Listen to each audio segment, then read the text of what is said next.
The sponsor for this episode of Alicization Explained is like Cardinal's explanation about the red eye seal in the anime. It does not exist. The final episode of Sword Art Online Alicization's first core has aired, and we got a whole lot more backstory exposition, almost as much as we didn't get with small but key details being omitted left and right this week, some of which actually had been answers to questions I was hearing from you guys for weeks, so I guess it's up to me to finally answer those questions and tell you all about the skipped content. Welcome everyone, and this is Alicization Explained, featuring episode 13, Ruler and Mediator.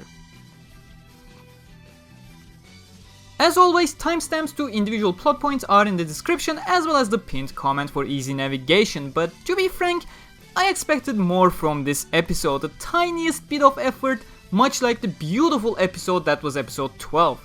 Despite all the drops we had back there, the fight against Eldri felt satisfying enough, and we got all the key details we needed to get in incredible fashion with the liberties taken by the anime. After a week of break though, we got barely anything. You could read the book and it would be just as much talking exposition, but the key difference is you would actually get a whole lot more information out of the book and a whole lot of answers to questions you may have had. But I'm getting ahead of myself. What I do in my Explain series is to compare the anime to the source material light novels and provide you all the details that were skipped or not conveyed properly in the anime, and only offer my opinions regarding episodes at the end if you're interested. If you want to read the books yourself, however, to be blessed by the goddess of creation Stacia, Amazon and Book Depository affiliate links to Sword Art Online Light Novels are in the description, whichever platform you prefer. My Sword Art Online Volume 13 Alicization Dividing giveaway is also still running, so click the link in the description and join up for a chance to win. Also, since this week we got a pretty long video, I asked you guys if it's okay to have slightly less editing variety this week, and the majority of you said it was okay, so I hope it's fine for you as well if you haven't voted there. But let's go. This week we started the contents of Volume 12 Alicization Rising, and as suggested by the amount of content dropped from the anime, we covered the first 82 pages of the novel in one go. For reference, it's usually around 40 to 50 pages that are adapted per episode, and that's not even taking into account that adapting action is much more faster than adapting exposition, which this episode was. This episode was thorough exposition. However, for full disclosure, I won't be mentioning every single lighthearted joke Kirito makes throughout his talk with Cardinal, and every single time being reminded by her that she does not really have emotions, because it's just repetitive. Moving on straight on to the light cube limit as the episode begins. As I mentioned back in my episode 6 explained video, much like our own brains, a light cube that the memories of a floodlight are stored were not limitless. In fact, according to certain theories, Wrath had designed the storage devices with a similar limit to the theorized limit of our real life brains, about 150 years. And after 70 years of becoming immortal, Quinella had reached that limit. She was waking up in the morning forgetting critical memories or not remembering certain system commands due to overflowing memory. However, the following scene and its explanation was horribly lacking in the anime. She needed to open up and edit her memories to save space, but to preserve the essential ones, to preserve the essence of her soul, she could not be careless with her memories, and the answer was clear. The same way you always create a backup when working on important files, Quinella had to have a backup of herself before in case things went wrong. So she called up a small girl, a sacred arts apprentice named Lyceris, to copy her floodlight with selected memories over to hers before deleting her old self. In fact, in novels, Kirito actively asked for this clarification as to why she was copying herself before attempting to delete her own memories. Quinella, the real Quinella, was essentially the backup, and Lyceris was supposed to be the new Quinella with streamlined memories. Once seeing the new copy had successfully worked, Quinella would delete herself and live on in the new body, or at least that was her theory.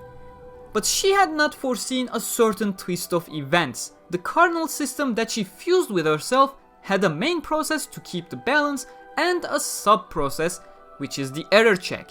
And that subroutine was silenced for over 70 years, despite how Quinella, the real underworld resident Quinella, was breaking every kind of balance in the world. This had become the case when the standalone entity kernel system that oversaw the world as a system had become a part of an actual resident and active role within the system that broke the balance of the world that it needed to maintain in balance. And in that brief moment when there were two Quinellas right after she copied herself over to Lyceris to see if it worked, during the confusion, Cardinal got its chance, the chance to ultimately punish the one entity, unfairly breaking the entire balance structure of the world. But you may be asking here, why did they need to be separated for Cardinal to act? Well, the answer exists but was omitted by the anime. The error check sub-process was, as it's properly named, a sub-process. The main process was prioritized and the sub-process would show itself only when the main process, Quinella herself, was faltering. In fact, it did not take Cardinal 70 years to actually take action. At moments of Quinella's weakness, the sub-process that was also fused into her along with the main process tried to make her end her life multiple times but failed in all 3 times that it attempted it. After the 3rd try that almost decimated Quinella when the sub-process blasted herself with lightning, she did the most dangerous thing imaginable and manipulated her own floodlight at the risk of screwing up out of desperation to rid herself of emotions because she had identified that conflicting emotions as the cause of her momentary weaknesses. Of course, she did not do so hastily. She collected other residents from the world and conducted various experiments on them before attempting it on her own, and eventually eliminated her key emotions that caused the issue, like shock and fear, to lock the sub-process away from ever emerging again, and eventually copied selected memories of herself onto the little girl, Lyceris. So we come back full circle, and based on this cut bit, now you should be asking, but if the sub-process was locked away successfully, how was it able to emerge after being copied? Shouldn't it still be locked away? The answer is, again, pretty simple and is also provided in the light novels. Cardinal herself can't properly put it into words due to lack of proper vocabulary of the feeling, so she had called it soul collapse. However, it was a case that was showcased before. Do you remember episode 6 when Higa was talking to the copy Higa on the screen and the copy could not bear the fact that it was an exact copy in virtual world? Well, it was a similar scenario here. When Quinella copied herself to Lyceris, both opened their eyes at the same time. In Higa's case, it was a real versus copy kind of situation, so the Higa that knew it was real had no issues to be scared. He was safe in the physical world, while the copy was inside VR. However, in the moment Quinella and Lyceris looked at each other, they were both the same floodlight, being featured in the same realm on the same playing field. And that momentary feeling, the feeling of impossible based on human nature, the existence of two of the same people, had crossed a line that no mind could process. And much like the copy Higa, the copy Quinella's floodlight shattered before the original did, and with the floodlight gone, all that was remaining was quote-unquote Cardinal, and thus there was no floodlight to keep the directives under control like the 3 times Quinella had survived in her own body, with main process and the sub-process being in the same body. Cardinal took over Lyceris' body without a floodlight and tried to seize Quinella the moment she snapped back together when the copy floodlight had shattered, and what came next was a fight of equal power. Inheriting the parameters of the original, Cardinal's body had the equal parameters that Quinella had. The same object control authority and the same system control authority, same hidden stats like the violation index, etc. They only had 2 specific differences. One was the personality, as that aspect is part of one's floodlight. Cardinal had no personality, while Quinella did, which did not make much of a difference in a fight anyways. However, both Cardinal and Quinella realized their second major difference quite fast. Something that was not a stat in the background, but a property you could see physically. Quinella had an adult body, thus had longer reach with a physical weapon, while Cardinal had a child's body with shorter reach.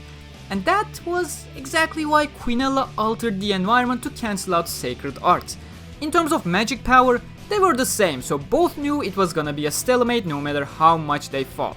However, while they both possessed the same physical strength, they were still affected by their actual anatomical properties. Quinella could easily swing a sword accurately from slightly further away than Cardinal did, solely because her arms were longer and thus Quinella forced combat into close quarters. But again, this causes another question. Isn't killing forbidden? Which launches us into yet another tangent, and this is another major skip committed by the anime and an answer to some very important questions that I heard a lot from you guys over the course of the weeks, so do follow me carefully. The next bit is going to answer most of those questions you may have had.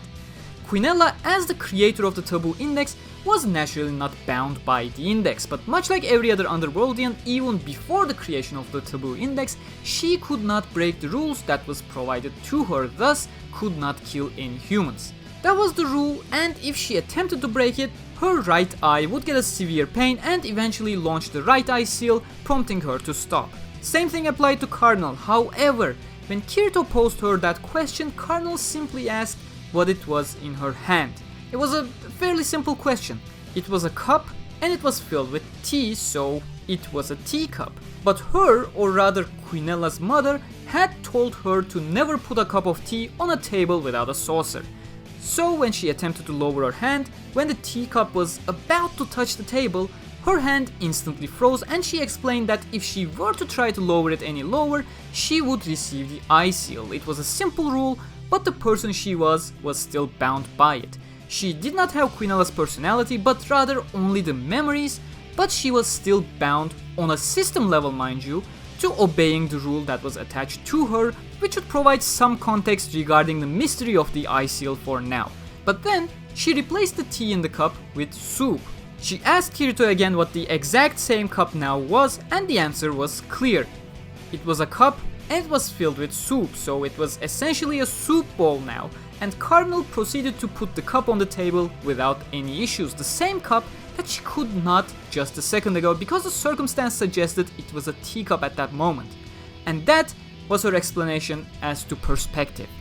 As such, back in the top floor of Central Cathedral, both Cardinal and Quinella were forbidden to kill humans by any means. However, to the sub-process that is Cardinal, Quinella was simply a broken system that needed to be gotten rid of, and to Quinella, who possessed the main process, Cardinal was simply a virus threatening the realm that needed to be destroyed. Essentially, they did not consider each other to be humans. The circumstances told them that the other did not fall under that category, and thus they were able to fight. But after realizing her significant disadvantage, her body size, Cardinal ran away and used the only gateway into a place called the Great Library. This place was actually the creation of Quinella herself when she realized she had limited memory and no real access to another light cube.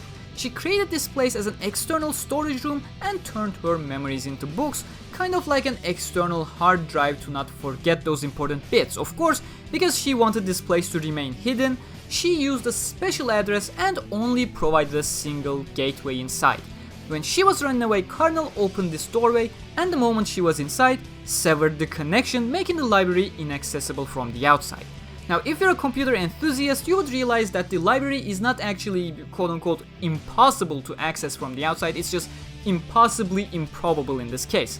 When creating the room, Quinella used a dynamic address, so in terms of its physical placement in the world, the room is essentially constantly changing spaces, so opening a doorway from the outside is borderline impossible. However, since, for example, Rulit has a solid coordinate that never moves on the world, it is very simple to generate a doorway from inside the library into anywhere with a static address like Rulit. But that is essentially the end of the major story within the first couple of minutes of the anime. There are other small details, like upon making herself safe in the library, Cardinal deleted all her memories as Quinella throughout the time she was inside. For example, all the stories she told to Kirito was actually a written copy of her memories that she read just before welcoming Kirito and Yujo inside. But I feel like these bits and pieces of information are implied at this point based on all the exposition provided above. But if you still have specific questions, do ask and I'll respond in the comments. Chances are your question does have an answer in the books. Meanwhile, outside of the Great Library, Quinella was still posed with the issue of memory limitations. Her solution, however, was different. Unlike Cardinal, who deleted almost all of her memories through dangerous system commands, Quinella was playing it a little bit more safe. she resorted to deleting risk-free memories that she was certain that it would not cause her floodlight to go haywire. And remember, she was in a more dangerous state than Cardinal, since Cardi only had selected memories and had more buffer space, while Quinella did not. After getting rid of the seemingly safe memories, she took a more drastic measure and committed to a very uneventful life that would keep her remaining memory space safe. Essentially, the logic is, you don't remember anything if nothing has happened, and that's why she was teased while she was sleeping all the way back in episode 2's ending moment. She spends most of her time sleeping or just remaining idle in her room. Cardinal follows this up by explaining her plan to bring down the entire world into nothingness after talking about the impending stress test that is coming to the human empire to force them into a war, the end point of the simulation for Wrath. If they fight, Wrath gets what they want and the purpose of the world is complete. If they fail to fight back, however, which they most certainly won't be fighting due to Quinella having created a world of peace within the Empire, causing humans to not create armies unlike the residents of Dark Territory, the experiment flops and Wrath pulls the plug, or at the very least wipes the memory and starts from scratch again. Both cases signify the end of Underworld, as I mentioned in my second core trailer explained video. And Cardinal's plan is to essentially spare the inhabitants all the incoming pain and bringing the entire simulation down instantly. With all this real life information, of course, naturally Kirito and Cardinal decide to hide the truth away from Yu-Gi-Oh, especially the bit about Yu-Gi-Oh's hero, Berkuli, becoming an Integrity Knight and killing the protector of the realm, the Northern White Dragon, which the bones inside the End Mountains that you saw in episode 1 and 4 belong to. However, another bit was skipped, this time regarding how Cardinal actually found about Kirito over 2 years ago. The felling of Giga Cedar was of course a huge accomplishment, but the anime never portrayed the reality of the situation, which it should have been revealed somewhat in this episode. I'm pretty sure, thinking from an MMORPG perspective, that Underworld is unnaturally based upon due to the seed package, a huge unfellable obstacle like Giga Cedar does feel quite out of place, doesn't it? Well, that is because it literally is, but more to that will be coming later on. To find a worthy ally, Cardinal was essentially using her familiars to listen to all the rumors in the world. From the library, she did not have access to the character data, so rumors and assumptions is all she could rely on. The felling of Giga Cedar was a huge lead, but she dug deeper and found out that the two boys had possessed a divine weapon that was only supposed to be given to someone that the Protector Dragon found worthy before it had been killed by Berkuli, that is. But that raised even more questions. Why were the two boys able to lift a divine weapon? From one of our familiars in Centauria down the line, Cardinal heard that the boys disposed of an entire band of goblins just as the two of them, dividing a huge amount of XP between only the two of them that was meant to be provided to an entire raiding party in normal cases. The final question was as to how the duo that she tasked Charlotte the Spider with were able to do exactly that. But one action of Kirito made it very clear to her throughout the 2 years. On dozens of occasions, Kirito had effectively and knowingly wasted food. He had fed stray animals on his own volition, food that was meant for humans. That on its own was breaking the rules of Underworld, and Kirito would get in serious trouble if anybody had actually seen him or reported him.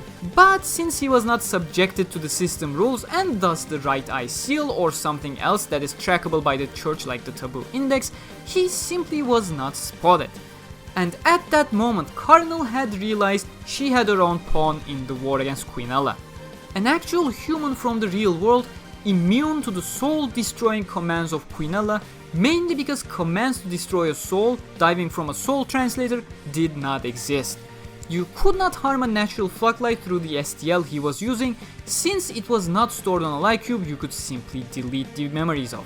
However, even then, she was not sure what was up with Kirito's existence in the world. After all, this human did not have any kind of super user privileges whatsoever, and naturally, Kirito was asking the same questions as well. It had to be a test dive, but deep down, Kirito knew he would never agree to the circumstances he found himself in. And the last important bit I'll be talking about is the daggers Cardinal gave to Kirito and Yu-Gi-Oh. She mentioned that the daggers were somewhat tied to her, but she did not explicitly state the true nature of the daggers in the anime. You see, even as an admin level entity, you cannot generate things out of thin air. Even regular sacred arts is taking the spatial resources in the air, whether generated by Solus or stored in Terraria, and converting these spatial resources into other things. That's why most system calls start with generate insert type element, followed by other commands to transform the generated element. Same goes with objects, and much like Quinella generated a sword from an object in her room at the beginning of the episode, and Cardinal generated her staff from a mirror, those daggers were transformed from the hair of Cardinal that she had been growing for over 200 years. In fact, in the novels, she did have a sad expression when handing over the daggers. And as a nice bit of trivia, if you have trouble reading the enhanced armament chants for Blue Rose Sword and the Black One that Cardinal gave to Yuji and Kirito respectively to use their memory release skills, Reki Kawahara, the author, actually shared the transcript, but he also mentioned that 3 lines were missing on this week's episode. Last line is surely the enhanced armament command though. This has been one of those rare episodes that I was solely focused on major drops, and it's really sad that so many key drops were made in an exposition episode. It was honestly quite tiring to go through all of these simply because of the sheer amount of content, but with that, my opinions for the episode with so many major drops within exposition is pretty meh for me. One of the rather disappointing episodes overall in the series. Certain episodes, even with cut content, can be really good. Last episode was a great example, but when said content is there to clarify so many things mainstream audiences have been asking about since the very first episode, like the rule/eye seal relation, whether the seal was created by Quinella or not, tons of key backstory information, it really becomes hugely disappointing. Not just because I'm comparing things to books here, but because the standalone product, the anime, becomes incomplete in this case by actively not answering questions that it creates in people's minds. It's not even questions to make people think, like, do you think artificial floodlights are just as human as the real world humans? It's simply contextual questions that are not being provided to the fans of the series. You know, a product, in this case an anime, has to be self-sufficient, and a 20-minute episode honestly should not be leaving 25 minutes of key details outside of its runtime for a random YouTuber like me to explain. Like, I'm glad that I can provide you all this knowledge, however I am much happier when the information I provide enhances the experience on top of what was given with neat trivia and details, rather than being basic, fundamental information that you need to know to be able to make sense of things. I much rather prefer when my videos are short and fun bundles of interesting things, not when full-blown exposition that should have been in the anime in the first place. However, next episode is titled The Crimson Knight, so we will be meeting the knight in red again that was shooting the incredibly accurate arrows back in episode 12 after the Elgri fight, and he is a knight that you have met before that I have talked about in my episode 12 explained video. All in all, next week marks the beginning of a boss rush that won't be ending until the mid-season finale, and I am very excited for things to come. But yeah, it's been too long already, so how about we stop here? As I mentioned earlier, there are tons more details that were dropped that I deemed relatively unworthy compared to other things, but if you have questions about the episode specifically, ask them. If you don't have questions, however, comment Berkuli is the best girl to show that you made it this far. I know it's been a long one, and so I needed to cut down on my editing efforts a bit to upload the video in a timely manner, so I hope you don't mind. As always, Amazon and Book Depository links for Alicization novels are in the description if you want to get them for yourself, and my Volume 13 Alicization Dividing giveaway is still continuing for a couple more days. Link to that in the description as well. Like if you enjoyed, subscribe for more Alicization Explained, huge thanks to my patrons as always, and I'll see you next time. Stay cool.